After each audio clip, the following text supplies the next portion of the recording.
नमस्कार प्यारे बच्चों, नीलकंठ कोचिंग क्लासेस की इस ऑनलाइन कक्षा में आप सभी लोगों का हार्दिक स्वागत एवं अभिनंदन। प्यारे बच्चों, हम लोग एक्सरसाइज 3.3 में क्वेश्चन नंबर 1 को पूरी तरह से समाप्त कर चुके हैं। अब हम लोग बात करते हैं अपने नेक्स्ट क्वेश्चन की, क्वेश्चन नंबर 2 की। तो चलिए, पहला क्वेश्चन है, यदि हम अंश में 1 जोड़ दें, अंश में 1 जोड़ दें तथा हर में से 1 घटा दें तो भिन्न 1 में बदल जाती है। यदि हर में 1 जोड़ दें तो यह 1/2 हो जाती है। वह भिन्न क्या है? वह भिन्न क्या है? इसका हम लोग हल देखते हैं बेटा।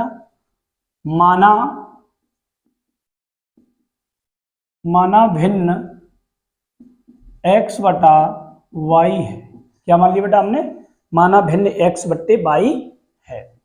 प्रश्नानुसार प्रथम शर्त, प्रश्न के अनुसार एक शर्त है। क्या है? अंश में 1 जोड़ दें। देखिए, भिन्न हमारी x/y है। अंश में 1 जोड़ दें तथा हर में से 1 घटा दें, तो यहाँ 1 घटा दिया।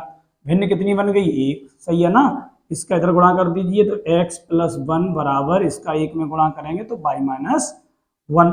y को इधर ले लीजिए तो x प्लस का y इधर आके माइनस हो जाएगा और प्लस का 1 इधर जाके माइनस हो जाएगा, और -1 पहले से उपस्थित है तो 1 इधर से -1 हुआ तो -1 और -1 -2। ये आपका हो गया समीकरण फर्स्ट।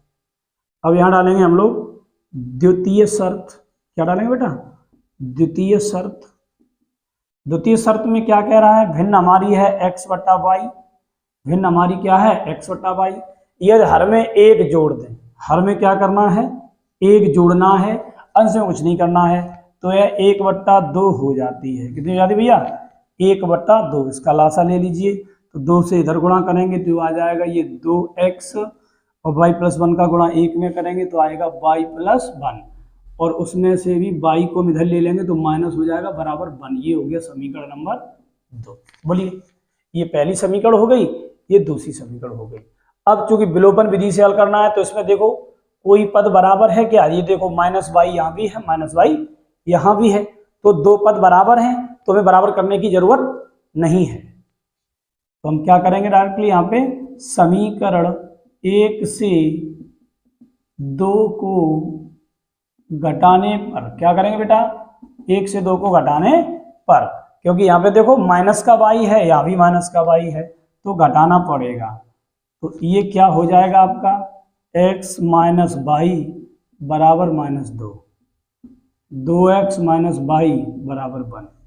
यहाँ देखिए घटाएंगे तो ये माइनस हो जाएगा और ये प्लस हो जाएगा और ये माइनस, तो y से y कैंसिल हो गया। -2x में से x कम कर दिया तो ये हो गया -x। 2 और 1 कितना हो गया? -3।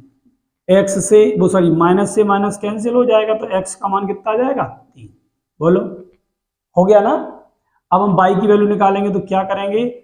समीकरण फर्स्ट में x बराबर 3 रखने पर, ये x का मान 3 निकला है ना, इसको हम कहाँ रखना है बेटा? फर्स्ट में, यहाँ रख दीजिए। तो 3 माइनस y के स्थान पर कुछ भी नहीं रखना है क्योंकि ज्ञात करना है ना, और ये -2, ये माइनस का 2 उधर जाएगा तो प्लस हो जाएगा। बोलो, ये माइनस का y उधर जाएगा तो प्लस का y, और माइनस का 2 इधर आएगा तो प्लस का हो जाएगा। 3 + 2 यानी y बराबर 5। यहाँ हम लिख सकते हैं इस साइड में अतः भिन्न क्या हो जाएगी? x का मान 3 और y का मान 5। ये आपका फाइनल आंसर हो गया। ओके, इसको नोट कर लीजिए बेटा, फिर हम लोग आगे बात करें। ओके, नोट करो।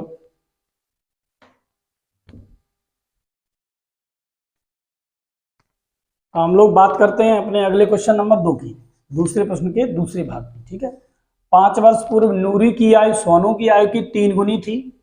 10 वर्ष पश्चात नूरी की आयु सोनू की आयु की 2 गुनी हो जाएगी। नूरी और सोनू की आयु कितनी है ये निकालना है। तो यहाँ पे हम क्या करेंगे? पहले इसको हम क्या है इसका हल करेंगे। माना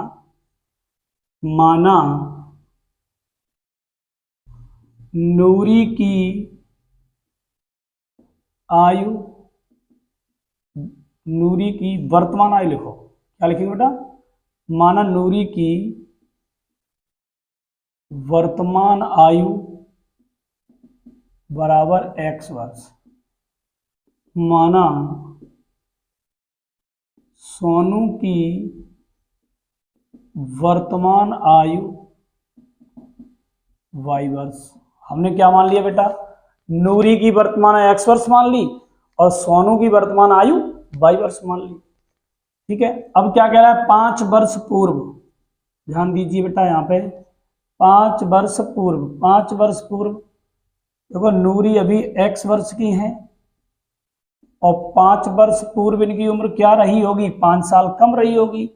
अभी x है तो 5 साल पहले x माइनस 5 वर्ष रही होगी। सेम इसी प्रकार सोनू के केस में होगा, सोनू की आयु कितनी रही होगी भैया, सोनू की y माइनस 5 रही होगी, सीधी सी बात है। ठीक, उसके बाद कह रहा है 10 वर्ष पश्चात, यहाँ 10 वर्ष पश्चात की कंडीशन लगा दीजिए। 10 वर्ष पश्चात नूरी की आयु क्या रही होगी, अगर वर्तमान में x वर्ष की हैं तो 10 वर्ष बाद कितनी हो जाएंगी, 10 साल बड़ी हो जाएंगी, नहीं x प्लस 10 वर्ष हो जाएगी। ठीक है, सेम केस सोनू के में भी, सोनू की आयु बराबर y प्लस 10 वर्ष। ओके, समझ में आया। पहले हम क्या करेंगे, वर्तमान आयु को मानेंगे, उसके बाद 5 साल पहले कितनी उम्र थी, 10 वर्ष पश्चात कितनी उम्र होगी, इन सारी चीजों का हम क्या है डिस्कशन करेंगे पहले। इसके बाद हम लोग देखते हैं प्रश्नानुसार प्रथम शर्त। प्रश्न में शर्त क्या है ये ध्यान देंगे। देखिए 5 वर्ष पूर्व नूरी की आयु सोनू की आयु की 3 गुनी थी, 5 वर्ष पूर्व नूरी की आयु सोनू की आयु की 3 गुनी, तो नूरी की आयु कितनी है x माइनस 5, 3 गुणा y माइनस 5। कह रहा है ना नूरी की जो आयु है वो क्या होगी, सोनू की आयु की 3 गुनी। ठीक है, अंदर मल्टीप्लाई कर देंगे 3 का तो x माइनस 5 तो रहेगा इधर, 3 का अंदर मल्टीप्लाई करेंगे 3y और 3 पंचे 15, ये माइनस का 5 उधर ले जाइए, 3y इधर ले आइए, तो x माइनस 3y माइनस का 5 इधर जाके प्लस हो जाएगा, तो 15 में से 5 कम कर देंगे, माइनस का 10, समीकरण नंबर 1 बन गया आपका। ठीक है, सेम इसी प्रकार से हम द्वितीय शर्त अप्लाई करते हैं। क्या है द्वितीय शर्त में, कह रहा है 10 वर्ष पश्चात नूरी की आयु सोनू की आयु की 2 गुनी हो जाएगी। नूरी की जो आयु है 10 वर्ष पश्चात की कितनी है x प्लस 10, वो कैसे हो जाएगी, सोनू की आयु की 2 गुनी, x प्लस 10, 2 से अंदर मल्टीप्लाई करेंगे तो 2y और 2 धाम 20, 2 धाई 20, 2y को इधर ले लीजिए तो x माइनस 2y हो जाएगा और प्लस का 10 है उधर जाके माइनस हो जाएगा, तो 20 में से 10 गया, 10 बचा, ये आ गया आपका समीकरण नंबर 2। इतना नोट कर लीजिए हम लोग, इतना नोट कर लीजिए आप लोग। फिर इसके बाद हम लोग क्या है विलोपन विधि के द्वारा दोनों इक्वेशन को सॉल्व करके नूरी और सोनू की आयु की गणना करते हैं। नोट करिए इसको, हम साइड से हो जाते हैं।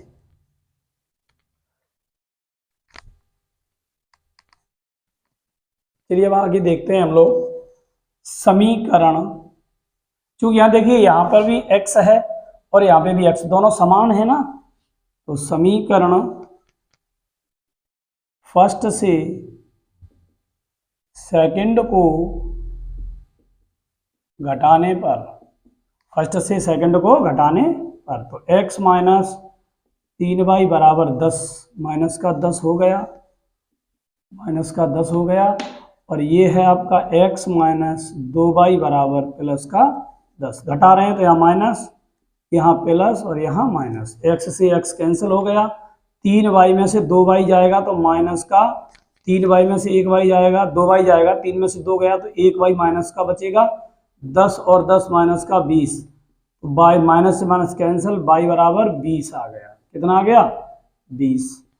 y का मान समीकरण फर्स्ट में रखने पर, समीकरण फर्स्ट क्या है, यही तो है।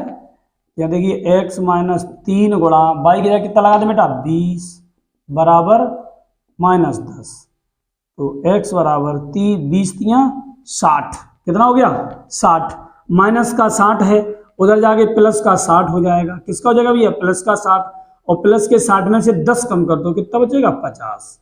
x का मान आ गया 50। यहाँ लिख सकते हैं हम लोग अतः नूरी की आयु हम लोगों ने x मानी थी और x का मान कितना आया 50 वर्ष। तो देखिए नूरी 50 वर्ष की हो गई और सोनू की आयु क्या मानी थी हम लोगों ने y, क्या मानी थी y। तो सोनू की आयु बेटा कितनी हो गई 20 वर्ष। ये आपका हो गया फाइनल सॉल्यूशन। ओके, तो इस तरीके से हम क्वेश्चन को सॉल्व करेंगे। इसको नोट करिए, फिर हम लोग नेक्स्ट क्वेश्चन की बात करें। नोट कर लो बेटा।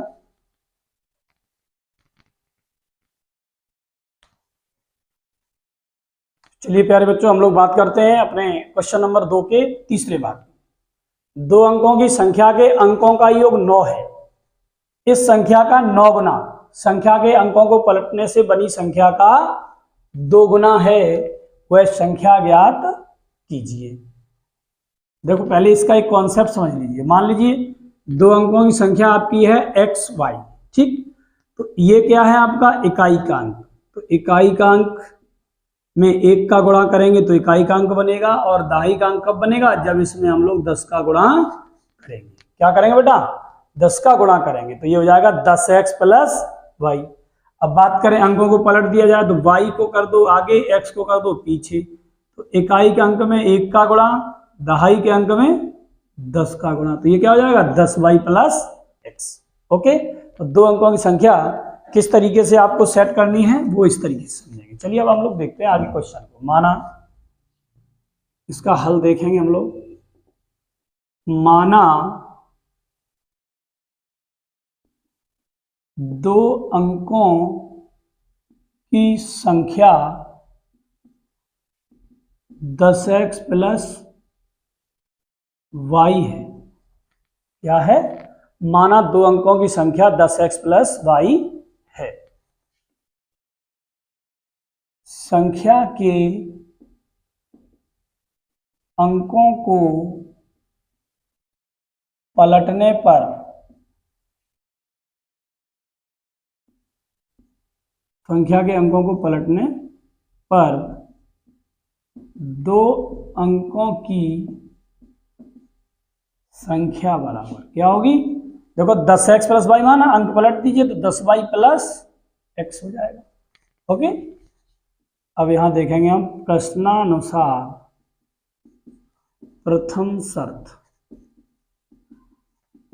प्रथम शर्त क्या है? 2 अंकों की संख्या के अंकों का योग, अंक क्या है? एक अंक x है, एक y है, इनका योग क्या हो गया 1, ओ सॉरी 9, ये सभी का नंबर 1 हो गया।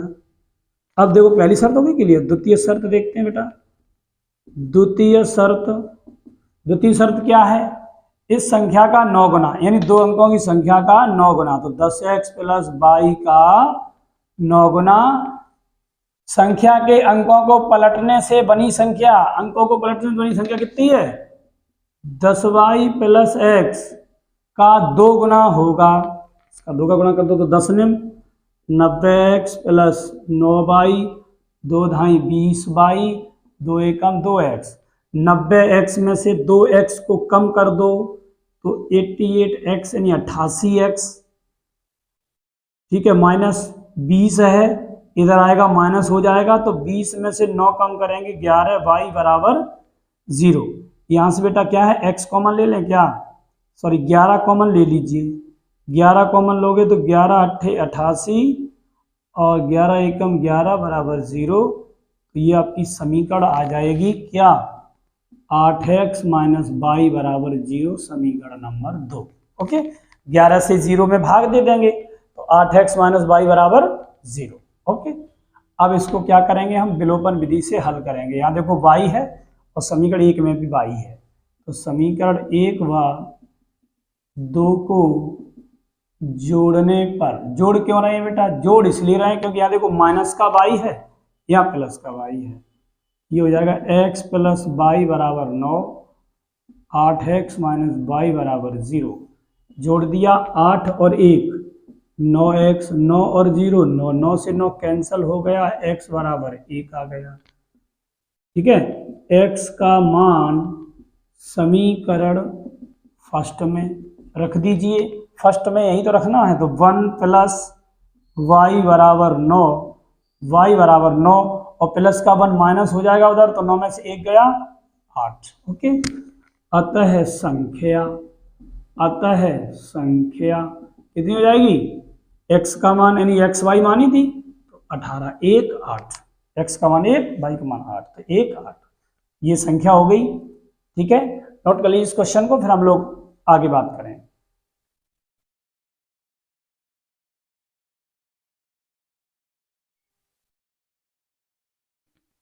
चलिए प्यारे बच्चों, हम लोग बात करते हैं प्रश्न नंबर 2 के चौथे क्वेश्चन की। क्वेश्चन है, मीना 2000 रुपए निकालने के लिए बैंक गई। उसने खजांची से 50 रुपए तथा 100 रुपए के नोट देने के लिए कहा। मीना ने कुल 25 नोट प्राप्त किए। कितने नोट प्राप्त किए, 25 नोट प्राप्त किए। ज्ञात कीजिए कि उसने 50 रुपए और 100 रुपए के कितने कितने नोट प्राप्त किए। चलिए इस क्वेश्चन का हम लोग सॉल्यूशन देखते हैं। माना मीना ने 50 रुपए के x तथा 100 रुपए के y नोट प्राप्त किए। क्लियर है, हमने ये मान लिया कि मीना ने 50 रुपए के x नोट और 100 रुपए के y नोट प्राप्त किए।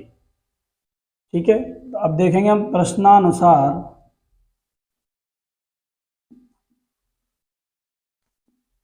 पहली शर्त क्या है बेटा। देखो 50 रुपए 100 रुपए कितने कितने नोट प्राप्त किए, तो हमने मान लिया कि उसने खजांची से 50 रुपए 100 रुपए के नोट देने के लिए कहा। मीना ने कुल 25 नोट प्राप्त किए। कुल कितने नोट प्राप्त किए, 25। तो 50 रुपए के नोट कितने हैं, x, 100 रुपए के नोट कितने हैं, y, तो x plus y, total note कितने हैं, 25। ये आ गया आपका समीकरण नंबर 1। ठीक, अब उसने रुपए कितने निकाले हैं, 2000 रुपए निकाले हैं। कितने निकाले हैं, 2000 रुपए। तो 50 रुपए के x नोट कितने हो जाएंगे और 100 रुपए के y नोट कितने रुपए हो जाएंगे, इस प्रकार से टोटल रुपए कितने हो जाएंगे। अच्छा देखो x नोट किसके हैं, 50 के, तो x नोट हैं 50 के, तो 50 गुणा x, टोटल 50 के नोटों से जितने रुपए बनेंगे वो हो जाएंगे। और 22 रुपए के नोट, वो y कितने हैं, 100 रुपए के नोट, तो 100 का गुणा कर देंगे y में, तो कुल रुपए हो जाएंगे। तो इस तरीके से ये हो गया आपका कितना, 2000। इसमें कॉमन ले लीजिए 50, x प्लस 50 दूना 100 और 50 चौका 200, ये आ गया 40, समीकरण नंबर 2। ओके, अब यहाँ पे क्या है, इसको विलेपन विधि से हल करना है। यहाँ लिख देंगे समीकरण फर्स्ट से समीकरण सेकंड को घटाने पर, घटा इसलिए रहे हैं क्योंकि देखो यहाँ भी बराबर है x है, यहाँ भी x है, दोनों के चिन्ह समान है। तो चिन्ह समान होने पर क्या करते हैं बेटा, घटाते हैं। यहाँ घटाते क्या, x प्लस वाई बराबर 25, x प्लस 2y बराबर 40, यहाँ माइनस और यहाँ माइनस, x से x कट गया, 2y में से 1y कम कर देंगे तो माइनस का y, और 40 में से 25 कम कर देंगे तो माइनस का 15, माइनस से माइनस कैंसिल हो गया, y बराबर 15। ओके, अब यहाँ लिखेंगे हम y का मान समीकरण फर्स्ट में रखने पर, y का मान समीकरण 1 में रख दीजिए, समीकरण 1 यही तो है। यहाँ y का मान लगा दीजिए तो ये हो जाएगा x प्लस 15 बराबर 25। बोलो y का मान कितना है, 15, तो x प्लस 15 बराबर 25, तो x बराबर 25 में से 25 में से 15 माइनस करोगे तो कितना बचेगा, 10। ये आ गया आपका x का मान और ये आ गया आपका y का मान। इसको नोट करिए, फिर हम लोग नेक्स्ट क्वेश्चन की बात करें। Okay, note down please.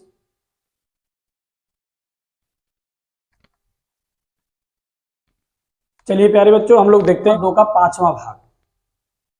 ठीक है, देखिए किराए पर पुस्तक देने वाले किसी पुस्तकालय का प्रथम 3 दिनों का एक नियत किराया है। मतलब ये पुस्तकालय पुस्तक किराए पर देता है उसका 3 दिनों का किराया नियत है तथा उसके बाद प्रत्येक अतिरिक्त दिन का अलग किराया है। तो अलग किराया क्या, अतिरिक्त दिन जो लोगे आप 3 दिन तक तो आपसे फिक्स लगना है। मान लीजिए आपने 5 दिन के लिए लिया तो 3 दिन का किराया अलग है और 3 और 2 दिन एक्स्ट्रा हो गए ना, उनका अलग किराया है। सरता ने 7 दिनों तक एक पुस्तक रखने के लिए 27 रुपये अदा किए, जबकि सूसी ने एक पुस्तक 5 दिनों तक रखने के लिए 21 रुपये अदा किए। नियत किराया तथा प्रत्येक अतिरिक्त दिन का किराया ज्ञात कीजिए। चलिए आसान प्रश्न है। सबसे पहले हम क्या करते हैं, नियत किराया अलग मान लेते हैं और प्रत्येक अतिरिक्त दिन का किराया अलग मान लेते हैं। ठीक है, इस क्वेश्चन को हम लोग हल करेंगे। माना पुस्तक का नियत किराया x तथा अतिरिक्त किराया 22 रुपये है। ठीक, हमने मान लिया जो नियत किराया है वो x है और अतिरिक्त किराया क्या है, 22 रुपये। तो सबसे पहले हम पहली शर्त की बात करते हैं। प्रश्नानुसार प्रथम शर्त, प्रश्न के अनुसार पहली शर्त क्या, देखिए ध्यान दीजिए। किसी पुस्तकालय का प्रथम 3 दिनों का एक नियत किराया है, तो 3 दिन तक तो कितने रुपए लगने हैं, x। 3 दिन तक कितने लगने हैं, x। उसके बाद प्रत्येक अतिरिक्त दिन का अलग किराया है, वो हमने 22 मान लिया। अब देखो सरिता ने 7 दिनों तक एक पुस्तक रखने के लिए 27 रुपये अदा किए, तो देखो 3 दिन का तो उससे x रुपया लगेगा। ध्यान देना बेटा, कितने दिन तक रखी पुस्तक उसने, 7 दिनों तक। कितने दिन तक, 7। तो 3 दिन का किराया लगा उससे कितना, x रुपये। अब दिन कितने बचे, 4। कितने बचे, 4। और एक दिन का किराया है 22, तो 4 दिन का 4 22। इस प्रकार से टोटल अमाउंट उसको कितना देना पड़ा, 27 रुपये। ये आपका इक्वेशन फर्स्ट हो गया। बोलो बात समझ में आई। देखिए 3 दिन का नियत किराया x है, तो 3 दिन का तो ये हो गया, 7 दिन के लिए लिया ना पुस्तक, तो 3 दिन का हो गया x रुपया। अब बचे कितने दिन, 4 दिन। एक दिन का 22, तो 4 दिन का 4 22। तो टोटल किराया कितना बना, 27। ओके, इसी प्रकार से हम लोग द्वितीय शर्त को देखते हैं क्या है। द्वितीय शर्त, जबकि सुशी ने एक पुस्तक 5 दिनों तक, कितने दिन तक, 5। तो बेटा ध्यान दो, 3 दिन का तो x रुपया हो गया, बिल्कुल सेम। 3 दिन का कितना हो गया, x रुपया। ठीक, अब 3 दिन का x रुपया, बचा दिन कितना, 2। एक दिन का 22, तो 2 दिन का 2 22। और इस प्रकार से टोटल अमाउंट कितना देना पड़ा इसे, सुशी को 21 रुपए। ये हो गया समीकरण नंबर 2। बोलिए, आया समझ में। अब यहाँ x है, यहाँ x है, दोनों बराबर हैं, दोनों का चिन्ह भी समान है, तो समीकरण 1 से 2 को घटा दीजिए। समीकरण फर्स्ट से सेकंड को घटाने पर, क्या करने पर बेटा, घटाने पर, तो x प्लस 4y बराबर 27 और x प्लस 2y बराबर 21। तो माइनस माइनस माइनस, घटाने पर चिन्ह बदल जाते हैं। तो 4 में से 2 गया 2y, 7 में से 1 गया 6, 2 से 2 गया 0, 2 3 6, तो y बराबर 3 आ जाएगा। y का मान कितना आ गया बेटा, 3। अब यहाँ पे y का मान समीकरण फर्स्ट में रखने पर, y का मान कहाँ रख दे भैया, फर्स्ट में। फर्स्ट क्या है आपका, ये देखो x प्लस 4y, y मतलब 3 बराबर 27, x बराबर 27 माइनस 4 3 12। ठीक है, तो जब x में से 27 में से 12 माइनस करेंगे तो कितना बचेगा, 15। ठीक, तो ये हो गया 3 दिन का नियत किराया 15 रुपए और प्रत्येक दिन का किराया हो गया 3 रुपए। ओके, इसको नोट कर लीजिए। ये हमारा प्रश्नावली का आखिरी क्वेश्चन था। तो इस प्रकार से हमारी पूरी प्रश्नावली समाप्त हो गई है। तो चलिए आज के लिए हम लोग इस क्लास में आज के लिए इतना ही रखते हैं। कल फिर मिलेंगे नेक्स्ट एक्सरसाइज के साथ। तब तक के लिए आराम से पढ़ते रहिए, स्वस्थ रहिए, मस्त रहिए। थैंक यू, धन्यवाद।